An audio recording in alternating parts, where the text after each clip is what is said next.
I'd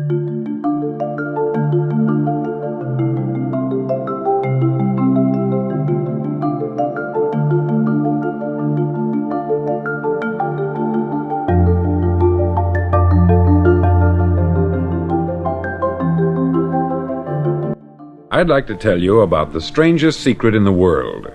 Not long ago, Albert Schweitzer, the great doctor and Nobel Prize winner, was being interviewed in London, and a reporter asked him, "Doctor, what's wrong with men today?" The great doctor was silent a moment, and then he said, "Men simply don't think." And it's about this that I want to talk with you. We live today in a golden age. This is an era that man has looked forward, dreamed of, and worked toward for thousands of years. But since it's here, we pretty well take it for granted. We in America are particularly fortunate to live in the richest land that ever existed on the face of the earth, a land of abundant opportunity for everyone. But do you know what happens? Let's take 100 men who start even at the age of 25. Do you have any idea what will happen to those men by the time they're 65? These 100 men who all start even at the age of 25 believe they're going to be successful. If you asked any one of these men if he wanted to be a success, he'd tell you that he did.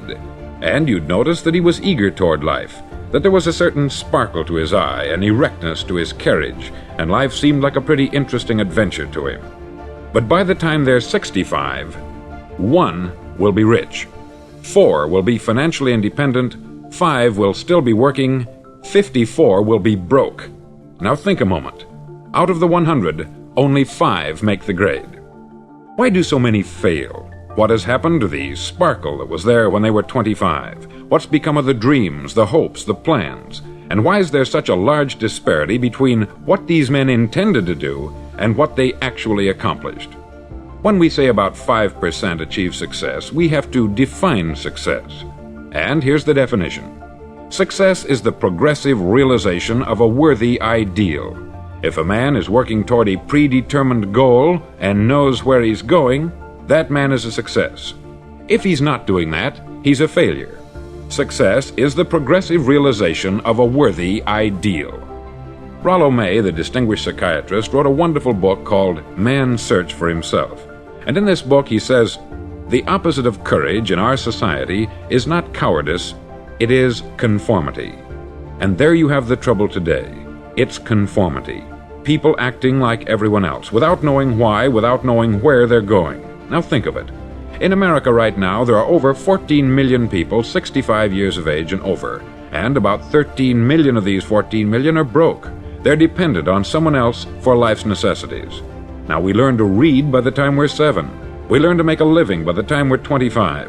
Usually by that time we're not only making a living, we're supporting a family.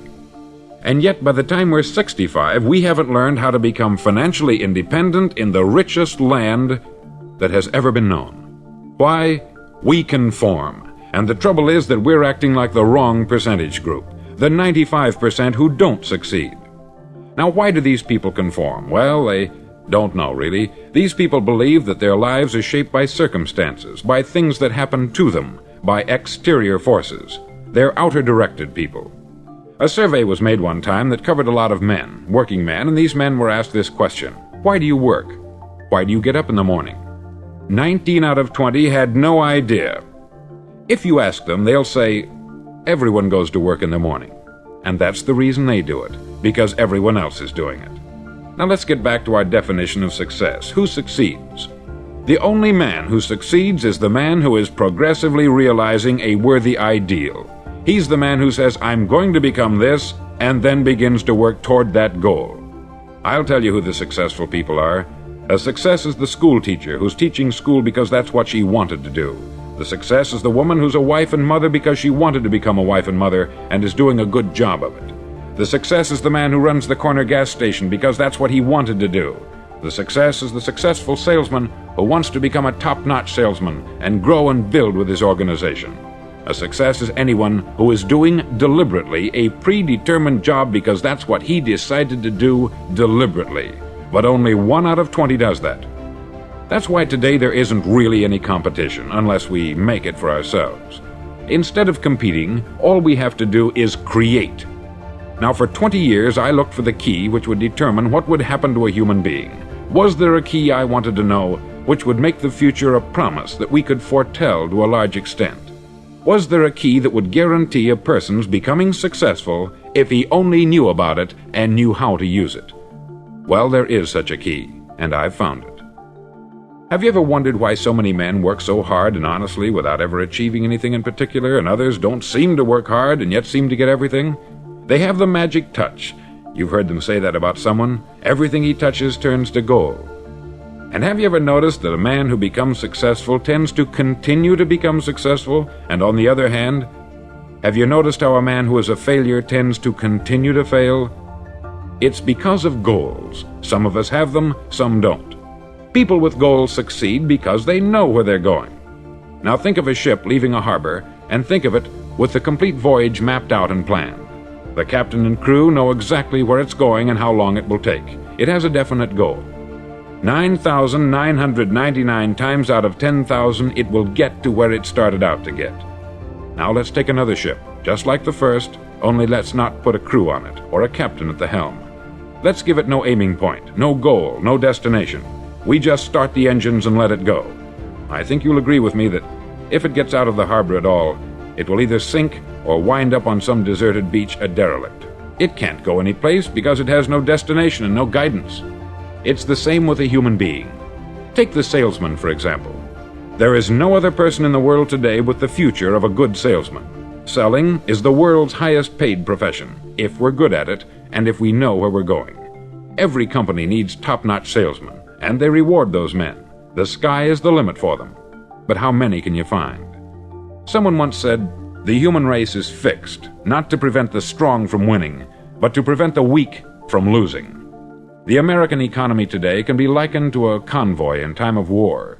The entire economy is slowed down to protect its weakest link, just as the convoy had to go at the speed that would permit its slowest vessel to remain in formation.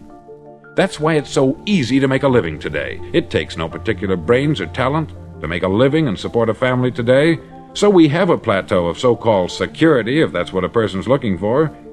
But we do have to decide how high above this plateau we want to aim for. Now let's get back to the strangest secret in the world, the story that I wanted to tell you today. Why do men with goals succeed in life, and men without them fail? Well, let me tell you something which, if you really understand it, will alter your life immediately. If you understand completely what I'm going to tell you from this moment on, your life will never be the same again.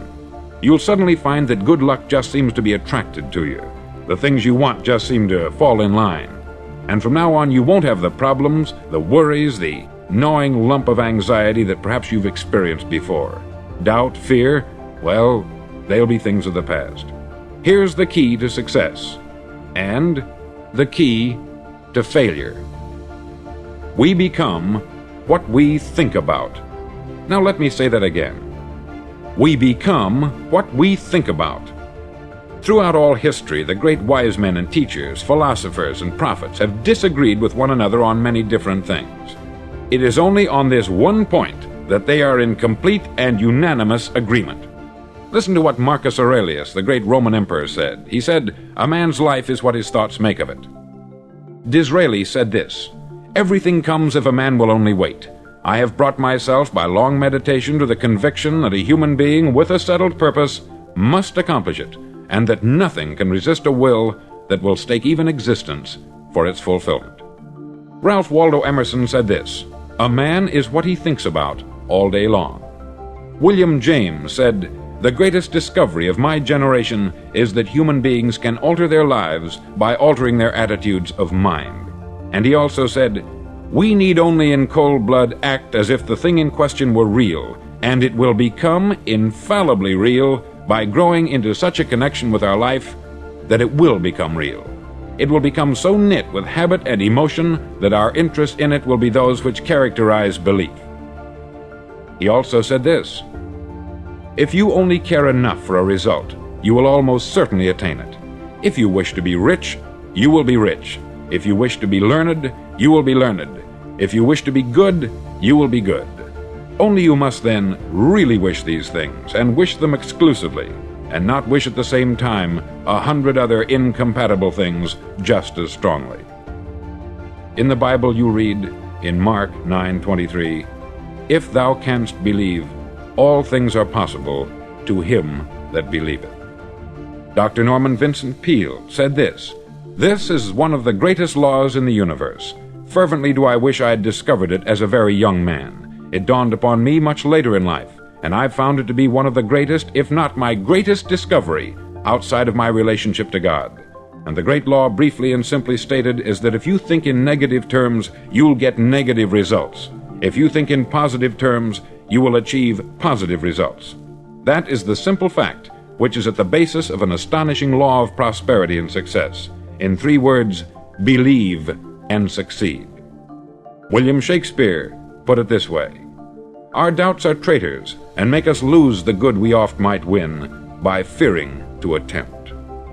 George Bernard Shaw said, "People are always blaming their circumstances for what they are. I don't believe in circumstances. The people who get on in this world are the people who get up and look for the circumstances they want, and if they can't find them, make them."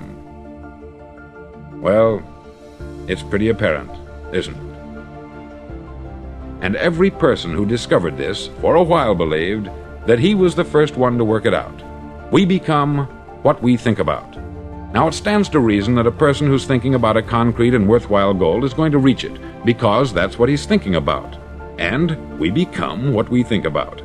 Conversely, the man who has no goal, who doesn't know where he's going, and whose thoughts must therefore be thoughts of confusion and anxiety and fear and worry, becomes what he thinks about. His life becomes one of frustration, fear, anxiety, and worry. And if he thinks about nothing, he becomes nothing. Now, how does it work? Why do we become what we think about? Well, I'll tell you how it works as far as we know. Now, to do this, I want to tell you about a situation that parallels the human mind. Suppose a farmer has some land, and it's good, fertile land. Now, the land gives the farmer a choice. He may plant in that land whatever he chooses. The land doesn't care. It's up to the farmer to make the decision.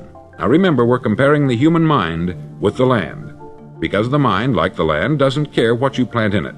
It will return what you plant, but it doesn't care what you plant. Now, let's say that the farmer has 2 seeds in his hand. One is a seed of corn, the other is nightshade, a deadly poison. He digs 2 little holes in the earth and he plants both seeds, one corn, the other nightshade.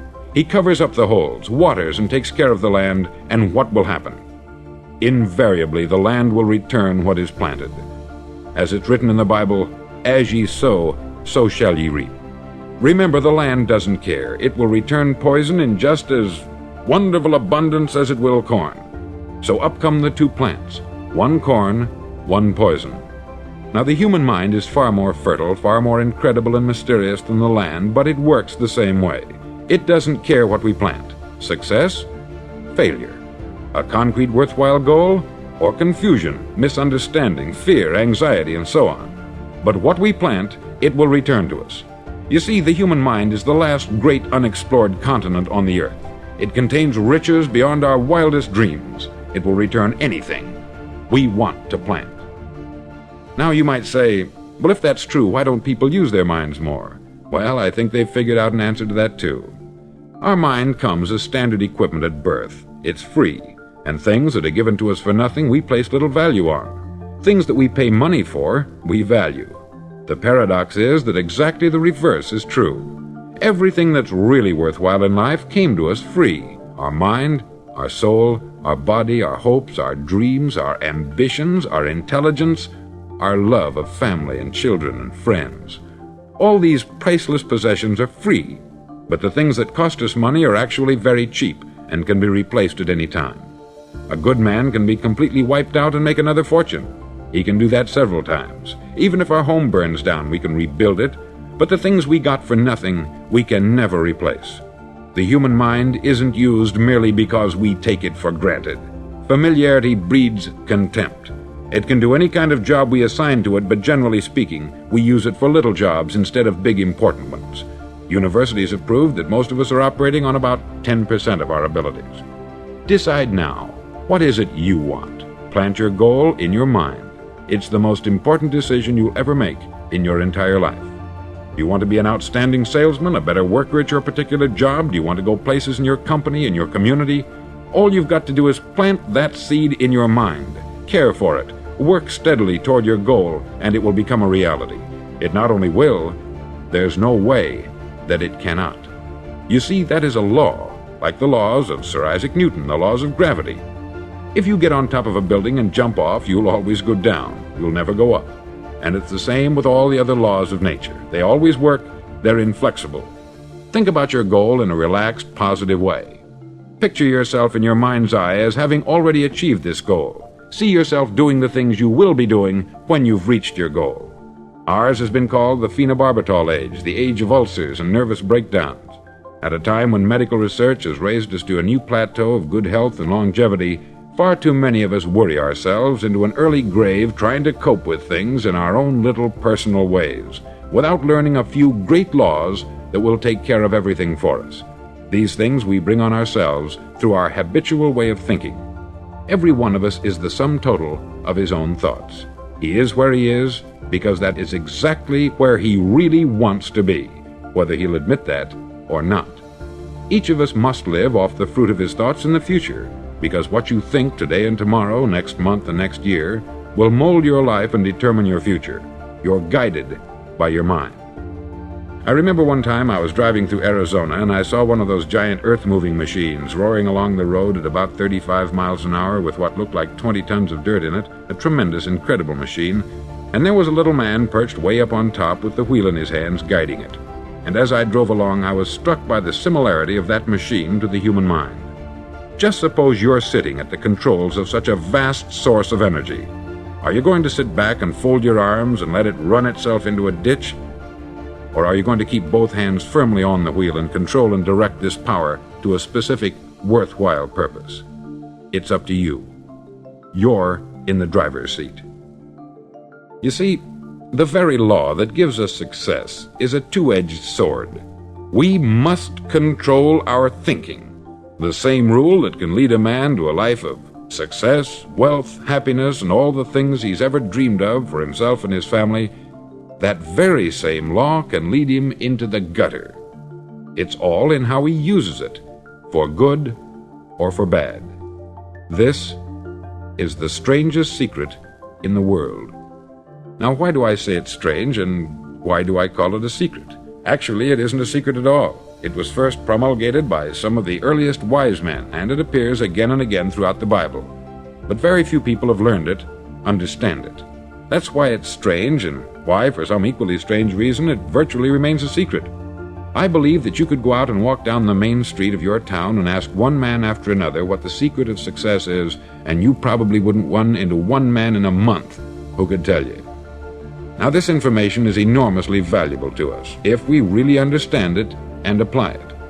It's valuable to us not only for our own lives, but the lives of those around us, our family, employees, associates, and friends. Life should be an exciting adventure. It should never be a bore. A man should live fully, be alive. He should be glad to get out of bed in the morning. He should be doing a job he likes to do because he does it well. One time I heard Grove Patterson make a speech, the editor-in-chief of the Toledo Daily Blade, and as he concluded his speech, he said something that I've never forgotten. He said something like this: "My years in the newspaper business have convinced me of several things, among them that people are basically good, and that we came from someplace, and we're going someplace. So we should make our time here an exciting adventure. The architect of the universe didn't build a stairway leading nowhere." And the greatest teacher of all, the carpenter from the plains of Galilee, gave us the secret time and time again. As ye believe, so shall it be done unto you. I've explained the strangest secret in the world and how it works. Now I want to explain how you can prove to yourself the enormous returns possible in your own life by putting this secret to a practical test. I want you to make a test that will last 30 days. Now, it isn't going to be easy.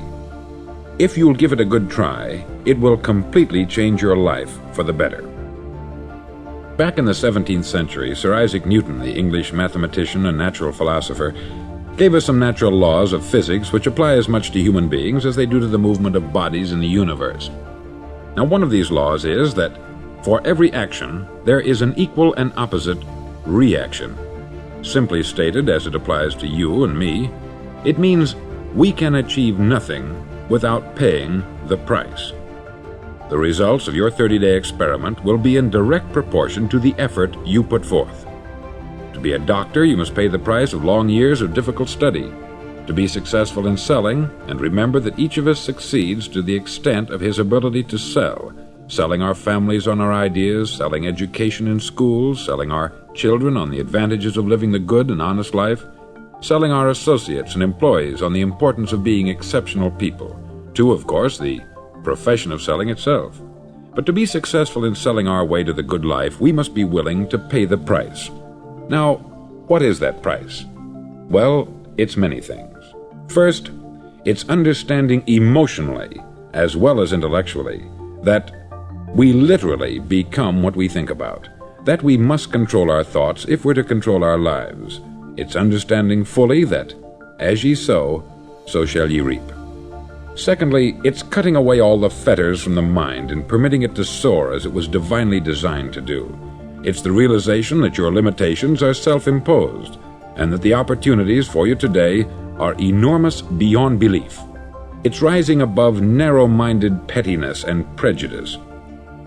Thirdly, to use all your courage to force yourself to think positively on your own problem, to set a definite and clearly defined goal for yourself, to let your marvelous mind think about your goal from all possible angles, to let your imagination speculate freely upon many different possible solutions, to refuse to believe there are any circumstances sufficiently strong to defeat you in the accomplishment of your purpose, to act promptly and decisively when your course is clear, and to keep constantly aware of the fact that you are, at this moment, standing in the middle of your own acre of diamonds, as Russell Conwell used to point out.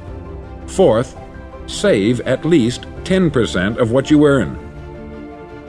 It's also remembering that no matter what your present job, it has enormous possibilities if you're willing to pay the price. Now let's just go over the important points in the price each of us must pay to achieve the wonderful life that can be ours. It is, of course, worth any price. 1. You will become what you think about. 2. Remember the word imagination. Let your mind soar. 3. Courage. Concentrate on your goal every day. 4. Save 10% of what you earn. And action. Ideas are worthless unless we act on them. Now I'll try to outline the 30-day test I want you to make. Now keep in mind that you have nothing to lose by making this test, and everything you could possibly want to gain. There are two things that may be said of everyone. Each of us wants something, and each of us is afraid of something. I want you to write on a card what it is you want more than anything else. It may be more money. Perhaps you'd like to double your income or make a specific amount of money.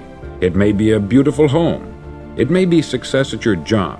It may be a particular position in life. It could be a more harmonious family. Each of us wants something. Write down on your card specifically what it is that you want.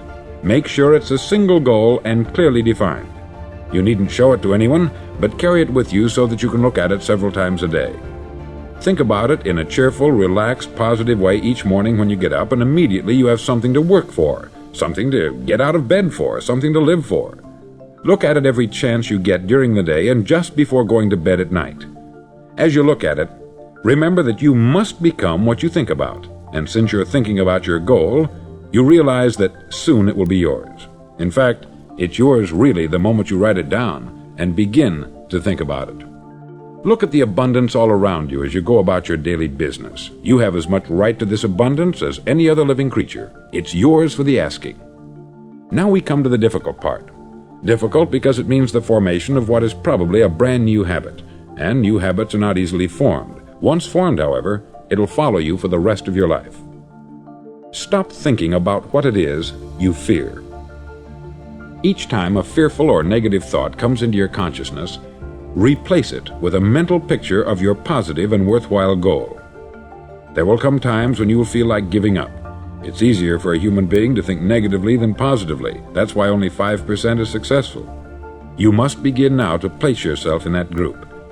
For 30 days, you must take control of your mind. It will think only about what you permit it to think. Each day for this 30-day test, do more than you have to do. In addition to maintaining a cheerful, positive outlook, give of yourself more than you've ever done before. Do this knowing that your returns in life must be in direct proportion to what you give. The moment you decide on a goal to work toward, you're immediately a successful person. You're then in that rare and successful category of people who know where they're going. Out of every 100 people, you belong to the top 5. Don't concern yourself too much with how you're going to achieve your goal. Leave that completely to a power greater than yourself. All you have to do is know where you're going. The answers will come to you of their own accord. Remember these words from the Sermon on the Mount, and remember them well. Keep them constantly before you this month of your test. Ask, and it shall be given you. Seek, and ye shall find. Knock, and it shall be opened unto you. For every one that asketh receiveth, and he that seeketh findeth, and to him that knocketh it shall be opened. It's as marvelous and as simple as that. In fact, it's so simple that in our seemingly complicated world it's difficult for an adult to understand that all he needs is a purpose and faith. For 30 days, do your best. If you're a salesman, go at it as you've never done before, not in hectic fashion, but with the calm, cheerful assurance that time well spent will give you the abundance in return you deserve and want. No matter what your job, do it as you've never done it before for 30 days. And if you've kept your goal before you every day, you'll wonder and marvel at this new life you've found. Dorothea Brand, outstanding editor and writer, discovered it for herself and tells about it in her fine book, Wake Up and Live. Her entire philosophy is reduced to the words, act as though it were impossible to fail. She made her own test with sincerity and faith, and her entire life was changed to one of overwhelming success. Now you make your test for 30 full days. Don't start your test until you've made up your mind to stick with it. You see, by being persistent, you're demonstrating faith. Persistence is simply another word for faith. If you didn't have faith, you would never persist. If you should fail during your first 30 days, by that I mean suddenly find yourself overwhelmed by negative thoughts, you've got to start over again from that point and go 30 more days. Gradually your new habit will form until you find yourself one of that wonderful minority to whom virtually nothing is impossible. Don't forget the card. It's vitally important as you begin this new way of living. On one side of the card, write your goal, whatever it may be. On the other side, write the words we've quoted from the Sermon on the Mount. Ask, and it shall be given you. Seek, and ye shall find. Knock, and it shall be opened unto you.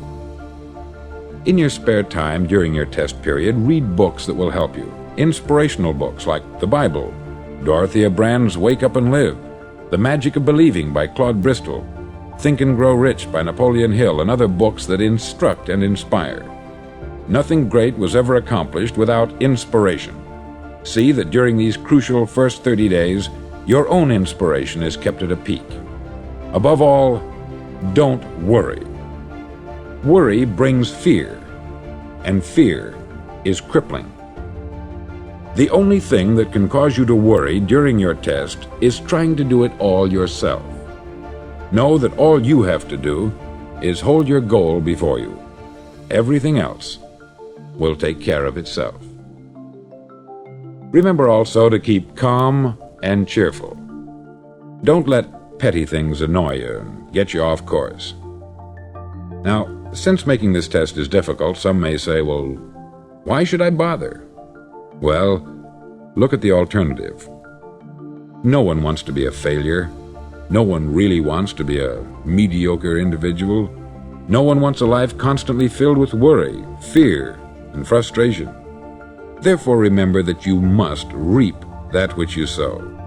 If you sow negative thoughts, your life will be filled with negative things. If you sow positive thoughts, your life will be cheerful, successful, and positive. Now, gradually, you will have a tendency to forget what you've heard on this record. Play it often. Keep reminding yourself of what you must do to form this new habit. Gather your whole family about and listen to what's been said here at regular intervals. You know, most men will tell you that they want to make money without understanding the law. The only people who make money work in the mint. The rest of us must earn money. This is what causes those who keep looking for something for nothing or a free ride to fail in life. The only way to earn money is by providing people with services or products which are needed and useful. We exchange our product or service for the other man's money. Therefore, the law is that our financial return will be in direct proportion to our service.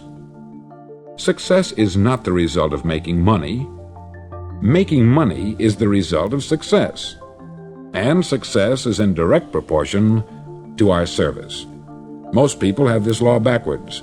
They believe that you're successful if you earn a lot of money.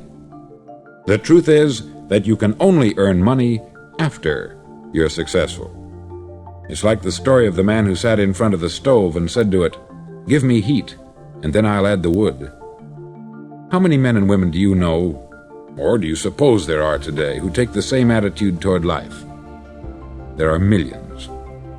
We've got to put the fuel in before we can expect heat. Likewise, we've got to be of service first before we can expect money. Don't concern yourself with the money. Be of service. Build, work, dream, create. Do this, and you'll find there's no limit to the prosperity and abundance that will come to you. Prosperity is founded upon a law of mutual exchange. Any person who contributes to prosperity must prosper in turn himself. Sometimes the return will not come from those you serve, but it must come to you from someplace, for that is the law. For every action, there is an equal and opposite reaction. As you go daily through your 30-day test period, remember that your success will always be measured by the quality and quantity of service you render, and money is a yardstick for measuring this service. No man can get rich himself unless he enriches others. There are no exceptions to a law. You can drive down any street in America and from your car estimate the service that's being rendered by the people living on that street. Had you ever thought of this yardstick before? It's interesting. Some, like ministers and priests and other devoted people, measure their returns in the realm of the spiritual, but again, their returns are equal to their service. Once this law is fully understood, any thinking person can tell his own fortune. If he wants more, he must be of more service to those from whom he receives his return. If he wants less, he has only to reduce this service. This is the price you must pay for what you want. If you believe you can enrich yourself by deluding others, you can only end by deluding yourself. It may take some time, but just as surely as you breathe, you'll get back what you put out. Don't ever make the mistake of thinking you can avert this. It's impossible. The prisons and the streets where the lonely walk are filled with people who tried to make new laws just for themselves. We may avoid the laws of man, but there are greater laws that cannot be broken. An outstanding medical doctor recently pointed out 6 steps that will help you realize success. 1. Set yourself a definite goal. 2. Quit running yourself down. 3. Stop thinking of all the reasons why you cannot be successful, and instead think of all the reasons why you can. 4. Trace your attitudes back through your childhood and try to discover where you first got the idea you couldn't be a success, if that's the way you've been thinking. 5. Change the image you have of yourself by writing out a description of the person you would like to be. And 6. Act the part of the successful person you have decided to become. The doctor who wrote those words is a noted West Coast psychiatrist, David Harold Fink, M.D. Do what all experts since the dawn of recorded history have told you you must do. Pay the price by becoming the person you want to become. It's not nearly as difficult as living unsuccessfully. Make your 30-day test. Then repeat it. Then repeat it again. Each time it will become more a part of you until you'll wonder how you could ever have lived any other way. Live this new way, and the floodgates of abundance will open and pour over you more riches than you may have dreamed existed. Money? Yes, lots of it. But what's more important, you'll have peace. You'll be in that wonderful minority who lead calm, cheerful, successful lives. Start today. You have nothing to lose, but you have a life to win.